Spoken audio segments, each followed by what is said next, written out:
Bonjour, découvrir Marc Fouillou qui est candidat aux élections municipales 2020 à Rouen. Mais le découvrir côté perso, c'est ce que je vous propose tout de suite dans ce numéro spécial de C'est juste entre nous.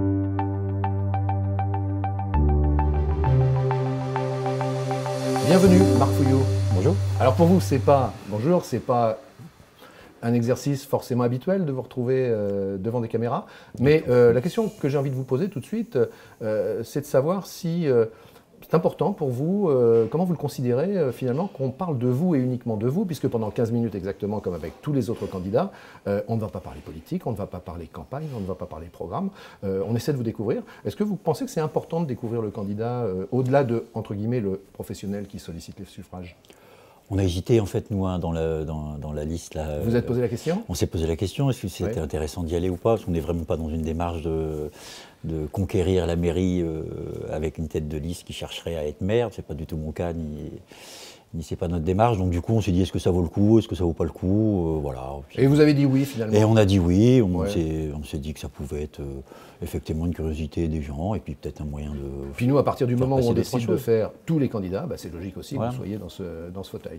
Alors, comme avec tout le monde, on débute par deux, trois choses simples. Vous avez 51 ans, vous avez un enfant, précisons que c'est une fille. Vous êtes né, alors, sur une belle terre d'appellation fromagère, Neuchâtel-en-Bray. Et puis, alors là, je joue très facile. Comme je sais qu'on dit de vous que vous êtes un homme qui prend tout à cœur, est-ce que le fromage en forme de cœur ne vous aurait pas prédestiné à la naissance à devenir ce que vous êtes ? Alors, je ne sais pas si c'est prédestiné au départ. Moi, j'aime bien ça. Hein. Au départ, je me dis que voilà, moi, c'est l'endroit où étaient mes parents quand ils étaient instits. Voilà, donc je suis né ici un peu par hasard, quoi. Hein. Moi, je suis originaire du Cantal. Je ne pouvais pas rater évidemment le petit lien entre les deux. Alors, bon, effectivement, vous le précisez, et puis j'enchaîne là-dessus. Vous n'avez donc pas vécu à Neuchâtel-en-Bray, vous avez vécu en Auvergne, où vous avez passé une partie de votre jeunesse, Saint-Étienne-du-Rouvray aussi. Comment vous les avez dans le cœur, ces deux régions qui n'ont rien à voir, hein, d'un côté la Normandie, de l'autre côté l'Auvergne ? Ah, moi, je me sens d'Auvergne, hein, en fait. Hein, voilà, c'est comme ça. Je sais pas pourquoi. C'est des trucs un peu idiots. Hein, voilà, c'est la famille. Et puis, bon, c'est l'histoire de la famille aussi. Hein. En fait, mes parents sont venus ici pour pour trouver du travail, hein, pour avoir du travail, parce que c'était déjà la désertification rurale à l'époque. Hein, ils étaient instits, donc ils sont venus travailler ici parce que c'est ici qu'il y avait du travail, comme beaucoup de gens dans les grandes villes, quoi. Alors je ne m'attendais pas tellement à cette réponse Auvergne, parce que pour un candidat qui se présente à Rouen, je m'attendais peut-être plutôt à ce que vous me disiez « Ah non, mais c'est vraiment la Normandie que j'ai dans le cœur ». Non, l'Auvergne continue à vous parler.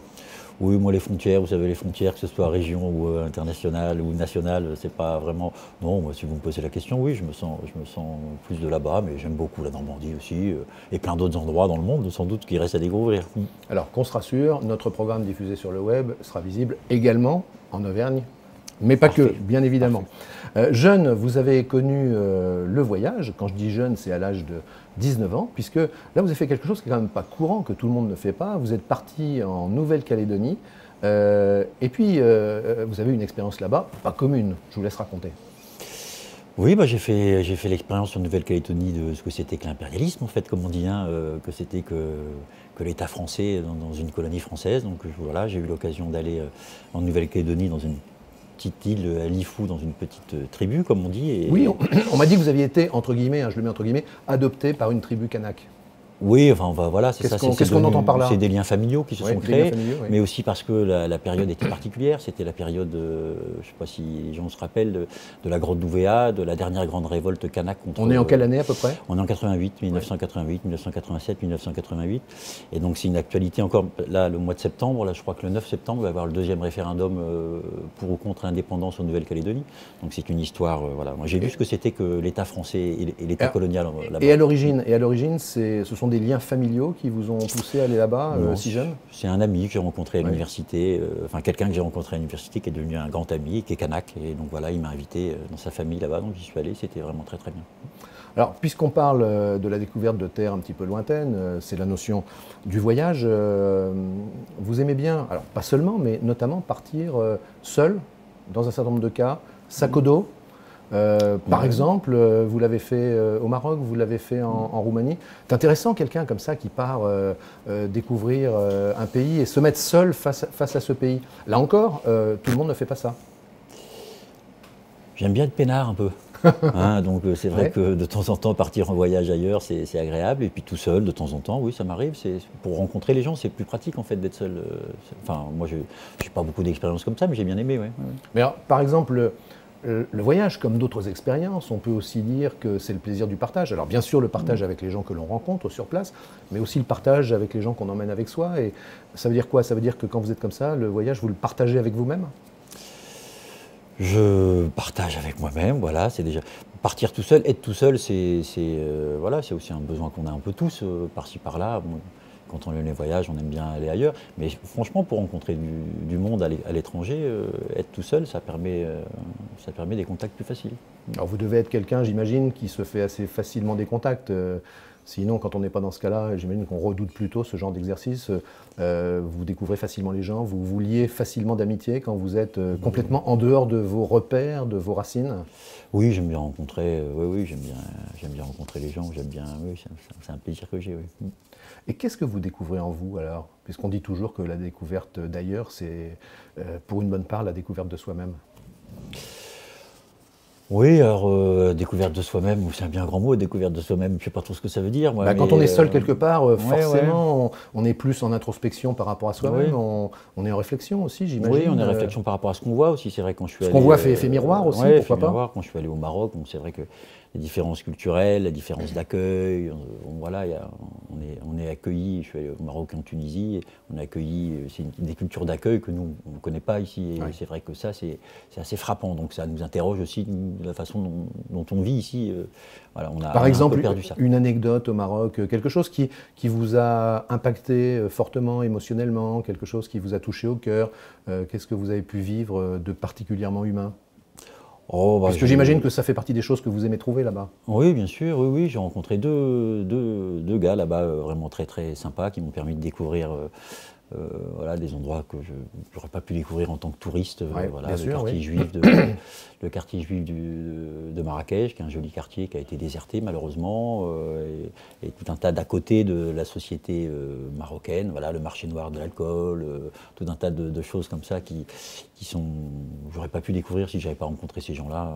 Voilà. Vous êtes allé chez l'habitant? Oui, bien sûr, je suis allé chez eux, on a mangé ensemble, je suis allé au hammam du coin. Enfin voilà, des très bons souvenirs de vacances, mais en même temps, c'est vrai, des expériences de rencontres. Et on a beaucoup discuté, j'imagine, de la vie, du monde. De la vie, du monde, de la politique, parce que c'est... Alors non, pas la politique ici. Ah ouais, mais les voyages, c'est aussi la politique, et c'est vrai que quand on va dans un pays comme le Maroc, voilà, les langues se délient un petit peu plus quand on est dans les endroits un petit peu retirés, tranquilles, que quand on est dans les vastes endroits touristiques où là, la parole est cadenassée pour les gens.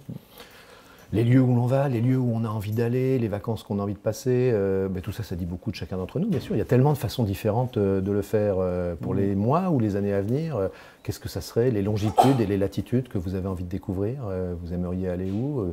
Qu'est-ce que vous avez en envie ou en rêve? De voyage Quand je dis voyage, c'est au sens très large. Voyage, ça peut être du voyage sous différentes formes. Ça peut être du loisir, des vacances, des congés, mais ça peut être aussi l'envie particulière de vivre quelque chose de fort à un endroit précis. Moi, j'aime bien la randonnée, donc je partirais bien là quelques mois en marchant avec mon sac à dos. C'est vrai que ça me dirait. Il faut attendre encore quelques semaines. Il faut attendre quelques semaines, voilà, parce que et puis pour que le temps soit meilleur. Non, je crois que je vais retourner en Nouvelle-Calédonie parce que j'ai des liens proches et puis que j'ai pas un budget mirobolant qui me permet d'aller partout. Donc si je vais en Nouvelle-Calédonie, c'est très loin. Je suis obligé de faire des choix. Voilà. Mais j'aime bien aussi aller à Dieppe. Là, je reviens de Dieppe la semaine dernière. C'est très sympa. Ouais, c'est plus facile. Ouais. Les grandes latitudes nordiques. Les pays du Nord. Ouais, ça j'aimerais bien aller dans oui, c'est bizarre, je le savais. J'aimerais bien aller dans les pays du Nord, au Canada, la baie d'Hudson et tout ça. Oui, c'est des paysages qui me font un peu rêver, quoi. Au niveau paysage, après, je sais pas trop. Je pense qu'il y a un mode de vie dans ces contrées-là qui est assez particulier, proche de la nature, qui moi me tente bien de découvrir. Oui.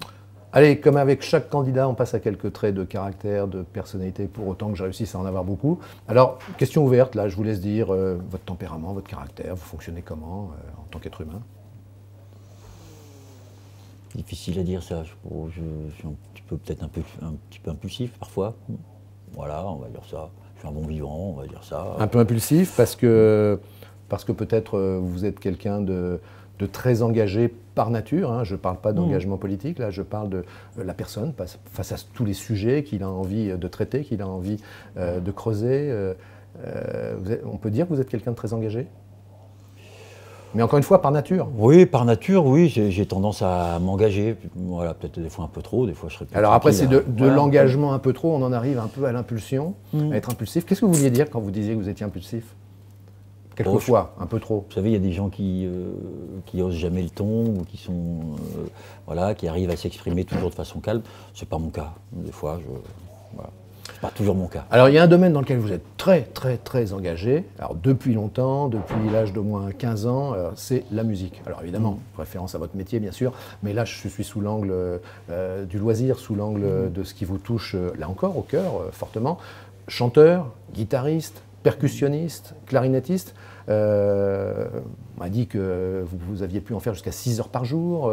Là encore, peut-être un peu jusqu'à l'excès.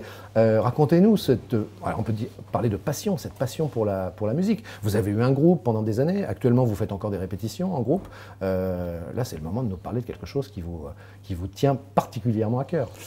Ah bah oui, la musique, bon voilà, c'est quelque chose qui est important pour plein de gens, puis pour moi aussi, hein, depuis tout petit, oui, des styles de musique différents, voilà, une pratique collective, individuelle, oui, j'aime beaucoup. Qu'est-ce qui vous plaît en musique? Qu'est-ce que vous écoutez par exemple actuellement? Actuellement, j'écoute... Sachant qu'on peut écouter des choses qui sont récentes, et les radios par exemple, les plateformes peuvent diffuser aussi des morceaux bien anciens. Bien sûr. Qu'est-ce que vous écoutez par prédilection? Alors, tout dépend de ce que je fais. Ces derniers temps, j'ai beaucoup manifesté. Et donc, j'ai écouté beaucoup les morceaux qui sont en manifestation. On lâche rien, par exemple, d'Ashka et les Saltimbanques. Voilà, c'est un morceau qui date, je crois, de 2011. Voilà, qui retransmet bien une certaine révolte que j'ai vécue ces derniers temps. Si je suis plus tranquille chez moi, je peux écouter de la soul, Bernie Bonvoisin, Trust. Bernie Bonvoisin, Trust, le célèbre antisocial. Mais voilà, bien sûr, ça passe dans les manifs aussi. Donc, et puis, je crois que vous aimez bien le rap, mais un rap un peu old school, un rap un peu ancien. Oui. Ça serait quoi? Ça serait les premières années d'Akhenaton et de NTM? Oui, voilà, c'est ça. Je suis allé les voir en concert, NTM, il y a longtemps. Et puis, le rap ancien ou nouveau, à partir du moment où il dit des choses, c'est intéressant. Si c'est juste pour faire du business, c'est beaucoup moins intéressant. Mais il y a du rap actuel qui est très bien aussi. Si c'était à refaire, question traditionnelle, si c'était à refaire, est-ce que vous auriez aimé lier votre destin professionnel à la musique, être un musicien professionnel, être un interprète, pourquoi pas jouer jusqu'au bout, une rockstar? Alors non, franchement, ça ne m'aurait pas plu, sans parler du côté rockstar ou tout ça. Où là, je fais exprès de dire rockstar. D'autres conditions, il faut du talent et tout ça, mais même sans parler de ça, je pense que ne serait-ce que par sécurité, je crois que les conditions de vie des artistes sont difficiles, hein, le statut d'intermittent et toutes ces... Il faut en vivre. Hein. Il faut en vivre, c'est difficile. J'ai pas mal de copains-copines qui font ça et c'est une espèce d'insécurité. Bon, eux, ils ont la flamme. Hein. Moi, je crois que je l'ai pas. J'aime bien pouvoir faire de la musique un peu tranquillement, sans pression de quoi que ce soit. Peut-être aussi rockstar, pas trop, parce qu'il aurait fallu se mettre en exergue. C'est une forme d'exhibitionnisme aussi, hein, le spectacle. Bah oui, puis il faut avoir sans doute un grand talent, hein, que sans doute je n'ai pas non plus. Hein, donc voilà, il y a aussi les circonstances et puis la réalité des choses. Mais c'est peut-être pas forcément votre goût personnel de vous retrouver en première ligne. Pour autant, quand vous faites le chanteur dans un groupe, vous êtes nécessairement en première ligne. Oui. C'était pas à la vue des autres. Oui, bien sûr. C'était pas spécialement ce que je préférais. Moi, je préférais les répétitions, mais sinon, oui, c'est agréable quand même. Oui. Bon. Et là, pendant la campagne, le fait d'avoir son visage sur des images, sur des documents de campagne, là encore, c'est une contrainte, c'est une obligation à laquelle vous souscrivez un peu par contrainte? Alors par contrainte, c'est un choix, j'ai accepté de le faire, bon voilà, c'est un choix collectif. Après c'est vrai que je découvre un petit peu Puis là, vous mettre devant les caméras ce rapport avec les journalistes, c'est difficile pour moi. Alors quand c'est en direct comme ça, bon voilà, si je dis une connerie entre guillemets, bon c'est la mienne, je l'ai dit. Ah bah là vous savez que c'est les conditions du direct, donc il n'y a pas de montage. Mais quand je m'adresse à des journalistes et qui retranscrivent ce que je dis et que c'est pas ce que j'ai dit, ça par contre il y a un truc qui m'agace et je comprends parfois, je commence à comprendre pourquoi de temps en temps il y a des gens du show business ou des hommes politiques qui pètent les plombs en disant c'est pas possible. Parce que je pense que ça doit être difficile. En tout cas, moi, je ne le vis pas forcément facilement. On termine par la traditionnelle question de fin d'échange que je pose à tous les candidats. Dans la vie, je précise bien à titre personnel, hein, pas professionnel et pas politique, quelle serait votre ambition ultime? J'ajoute aussi votre ambition ultime, ou intime, c'est-à-dire réalisation personnelle la plus heureuse. Qu'est-ce qui pourrait vous accomplir le plus possible pour tout ce qui vous reste à vivre? Pour ce qui me reste à vivre, en espérant que ce soit assez long, de partager vraiment. Alors c'est banal, mais c'est vrai que j'ai pas d'ambition particulière. Voilà, j'ai un boulot qui me plaît. Non, j'ai envie d'être bien avec les gens que j'aime bien. Et si je peux pas faire trop de bêtises vis-à-vis d'eux, ça serait pas mal, quoi. Une forme de sérénité. Ça serait pas mal. Merci beaucoup Marc Fouillou d'avoir participé à cet entretien dans le cadre des portraits personnels que nous consacrons à tous les candidats aux élections municipales 2020 à Rouen. Vous pouvez les suivre tous sur notre page spéciale, n'hésitez pas à les consulter. Et puis vous qui nous suivez, merci de votre fidélité. À bientôt.